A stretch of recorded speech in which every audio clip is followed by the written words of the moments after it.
புதுவை மாநில நாடாளுமன்ற வேட்பாளர் அன்பு சகோதரர் அனந்தராமன் அவர்களுடைய அறிமுக கூட்டத்திற்கு வருகின்ற என் உயிரினும் மேலான என் இனமான சொந்தக்காரர்களே, உங்கள் அனைவருக்கும் எனது வணக்கத்தை தெரிவித்துக் கொள்கின்றேன்.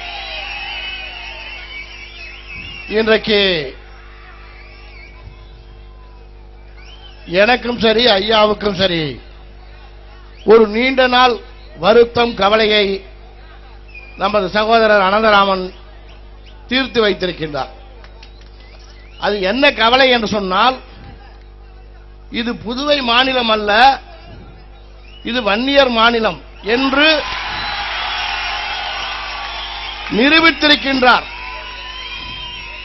பெரும்பான்மையாக வாழ்கிற மக்கள் நமது சொந்தங்கள் இருந்தாலும் உணர்வு இல்லையே என்று வேதனைப்பட்டோம். ஆனால் இன்றைக்கு இது புதுவை மாநிலம் அல்ல, ஒரு புது வன்னியர் மாநிலமாக இன்றைக்கு உருவாகியிருக்கிறது. இது வன்னியர் மாநிலமாக உருவாகிறது. அந்த வேகத்தையும் எழுச்சியையும் வீரத்தையும் நமது சொந்தங்கள் மீது, நமது சகோதரர்கள் மீது, தம்பிகள் முகத்தில் நான் பார்க்கிறேன். ஏனென்றால் வன்னியர்களுடைய வீரத்தை யாராலையும் அடக்க முடியாது.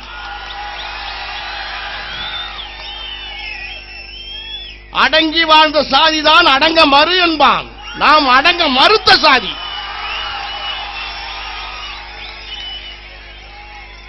அதனால நம்மளை அடக்க இதுவரைக்கும் எவனும் பிறக்கவில்லை, பிறக்க போவதும் இல்லை. அதை பார்த்தோம். நடந்த மகாபலிபுரம் மாநாட்டில் இந்தியாவிலும் சரி, தமிழகத்திலும் சரி, எந்த ஒரு அரசியல் கட்சியும் எந்த ஒரு தனிப்பட்ட சாதியும் கூட்டாத கூட்டம், மிகப்பெரிய கூட்டம். 50 லட்சம் பேர் கூடினோம். ஆண்ட கட்சிகள், ஆண்டு கொண்டிருக்கிற கட்சிகள் எல்லாம் அச்சப்பட்டு இங்கு வந்து ஒரு நாய், சிறுத்தை என்று சொல்லிவிட்டு பேசிச் சென்றிருக்கின்ற அந்த நாயின் தூண்டுதலால் மரக்காலத்தில் மிகப்பெரிய ஒரு கலவரம். பொட்ட பசங்க அவன்.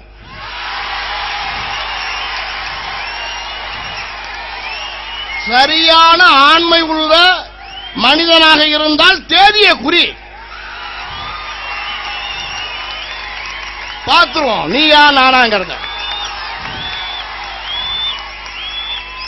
எங்க இருந்தாலும் மறைஞ்சிக்கிட்டு இருந்து கல்லு விடுற பயலுங்க, பொட்ட பயலுங்க, வேற ஒன்றும் செய்ய மாட்டான்.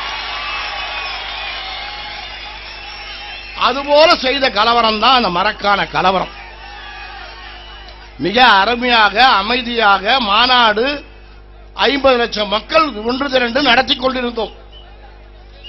இந்த புதுவை வழியாக வந்த வாகனங்கள், புதுவை மாநிலம், கடலூர் மாவட்டம், அரியலூர், பெரம்பலூர் மாவட்டம், தஞ்சை, நாகப்பட்டினம் மாவட்டத்திலிருந்து வந்த நமது சொந்தக்காரர்களை அத்தனை பேரையும் ஒரு 10,000 வாகனங்களை மறித்தார்கள். அவன் முதலில் நினைத்து மறித்தது ஒரு வாகனம் வருகிறது என்று. ஆனால் அரை மணி நேரத்துக்குள் அங்கு 10,000 வாகனம் வந்து நின்றவுடன் எல்லாம் ஓடிவிட்டான். ஒரு பயனும் இல்லை. உண்மையான ஆம்பளையா இருந்து அன்னைக்கு நேருக்கு நின்று இருந்தான்னா எத்தனை பேரு, எத்தனை பொம்பளை தாலி எடுத்திருப்பான்னு எனக்கு தெரிஞ்சிருக்கும். ஒரு பயல்ல ஓடிட்டான். ஆக காவல்துறை அவனுக்கு சாதகமாக செயல்பட்டு வந்த அரசு வாகனங்களை எல்லாம் தீயிட்டு கொளுத்தி அந்த வழக்குகளை நம் மீது போட்டு வந்த வாகனங்களை திருப்பி அனுப்பினான். அப்பொழுது விழுப்புரம் மாவட்டம் எஸ்பியா இருந்தவன் சுட்டான் நம்ம ஆளுங்களை. நமக்கு சொந்தக்காரன் சொன்னான், ஏண்டா மேல சுடுற, கீழே சுடுற, சரியான ஆம்பளையான நெஞ்சில சுடுறான்.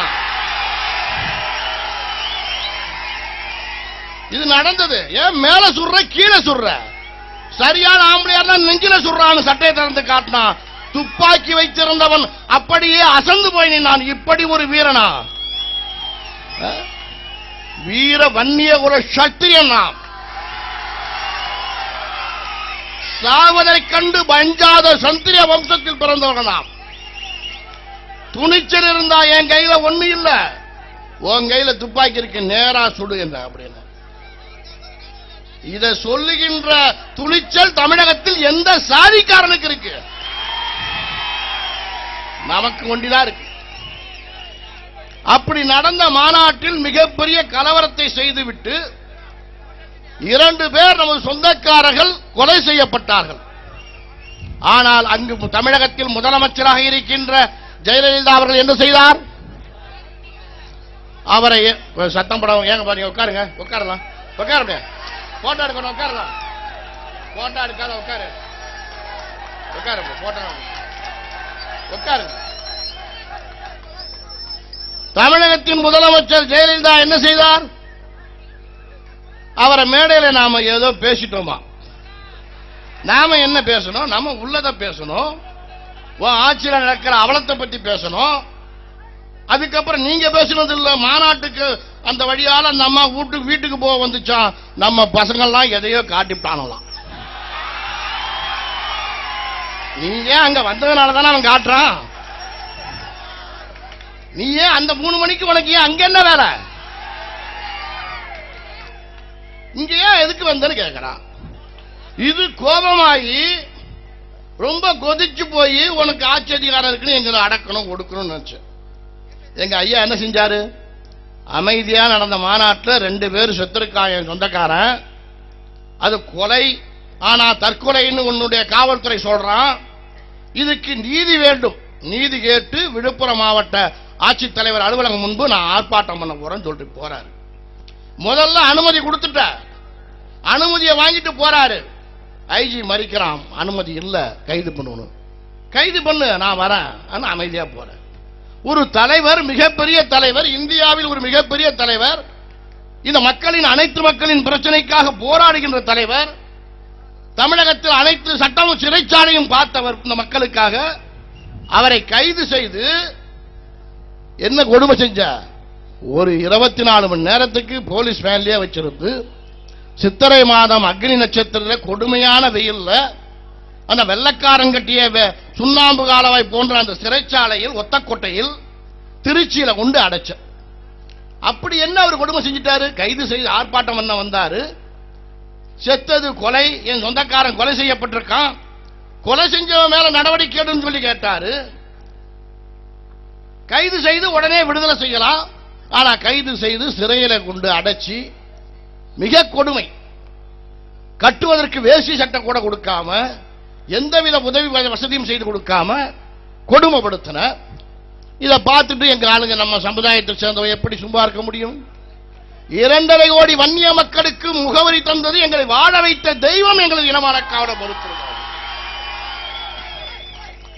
ஆக அப்படிப்பட்ட இந்த சமுதாயத்தோட தெய்வத்தை சிறையில் அடைச்சிட்டு இருக்கும் போது நாங்க சும்மா இருக்க முடியுமா? உன் காவல்துறைக்கு பயந்துகிட்டு நீ என்ன ஜெயலலிதா உன் கட்சியில கூனி குறுகி கும்பிடு போடுறானே அந்த மாதிரி நினைச்சிட்டியா எங்களையும்?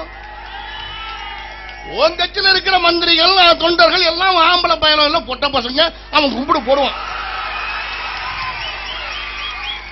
அவன் கும்பிடு எப்படி போடுறான்னு எதை பார்த்து கும்பிடுறானே தெரியல.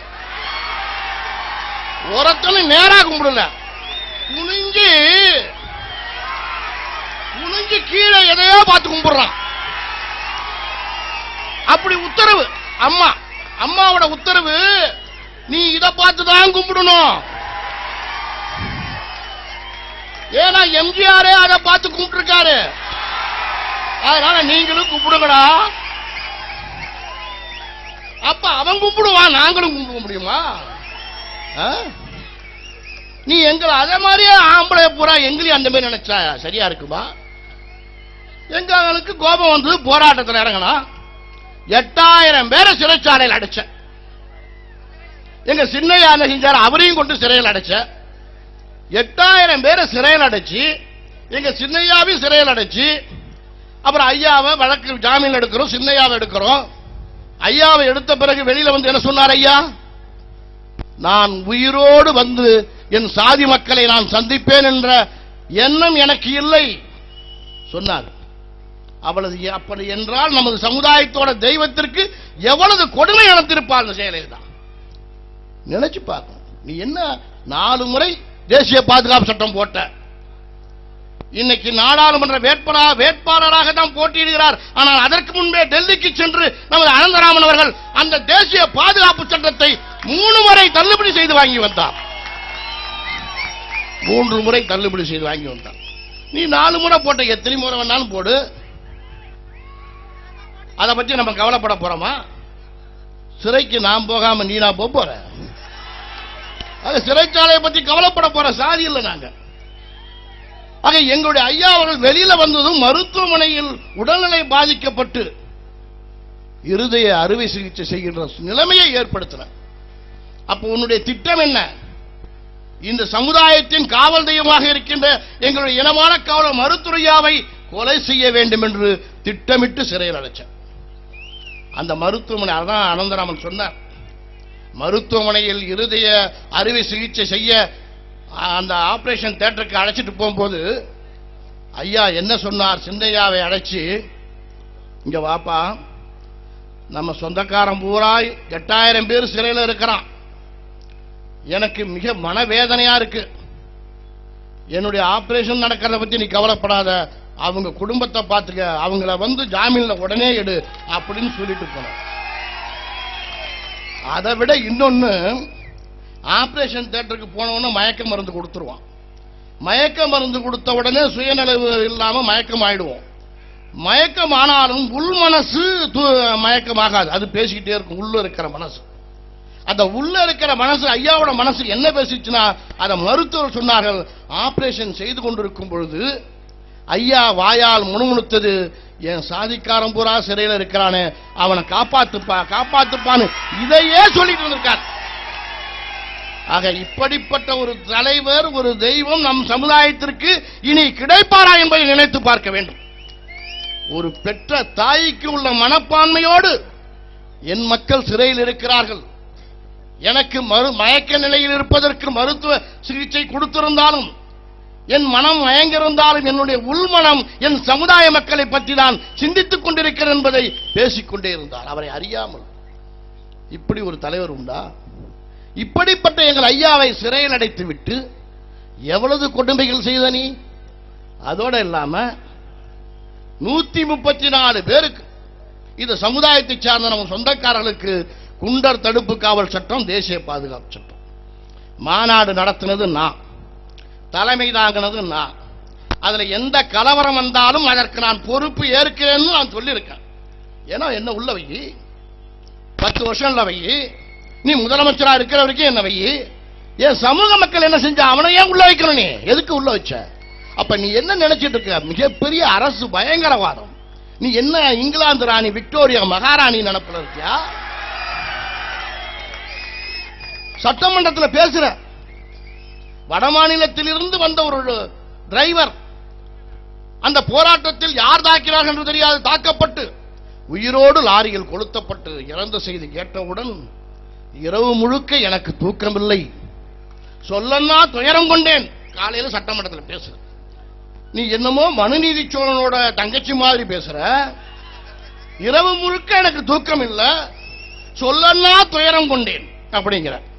சரி, அவன் செத்ததுக்கு துயரம் கொண்ட, எங்கால் மரக்காலத்தில் என் சமுதாயத்தை சார்ந்த 2 பேர் கொலை செய்யப்பட்டிருக்கானே, அதை பத்தி உனக்கு கவலை இல்லையா? அப்ப வன்னியனுடைய உயிர் என்ன அவ்வளவு கேவலமா இருக்கா? அந்த டிரைவர் கொல்லப்பட்டார் என்பதற்காக அவன் குடும்பத்திற்கு லட்சக்கணக்கான நிதி உதவி செய்து எங்களுடைய சமுதாயத்தை சார்ந்தவன் 2 பேர் கொல்லப்பட்டிருக்கிறானே, அவனுக்கு இந்த அரசாங்கம் நிதி உதவி கொடுத்ததா? கொஞ்சம் நினைச்சு பார்க்க வேண்டாமா? அந்த குடும்பங்களுக்கு, ஒரு குடும்பத்திற்கு 5 லட்சம் ரூபாய் என்று நமது ஐயாவும் சின்னையாவும் கொடுத்து அனைத்து குடும்பத்திற்கும் நிதி உதவி கொடுத்தார்கள். அப்ப என்ன காரணம்? வன்னியனுடைய ஓட்டு மட்டும் உனக்கு இனிக்குது, எங்களுடைய உரிமையை கேட்டா உனக்கு கசக்குது. நீ ஏதோ மேலே இருந்து குதிச்சு வந்த மாதிரி, எந்தவித பாவமும் செய்யாமல் எந்தவித குற்றமும் செய்யாதவர் மாதிரி, இவர்களெல்லாம் வன்முறையாளர்கள், வன்னியர்கள் எல்லாம் இந்த தேசத்தின் துரோகி.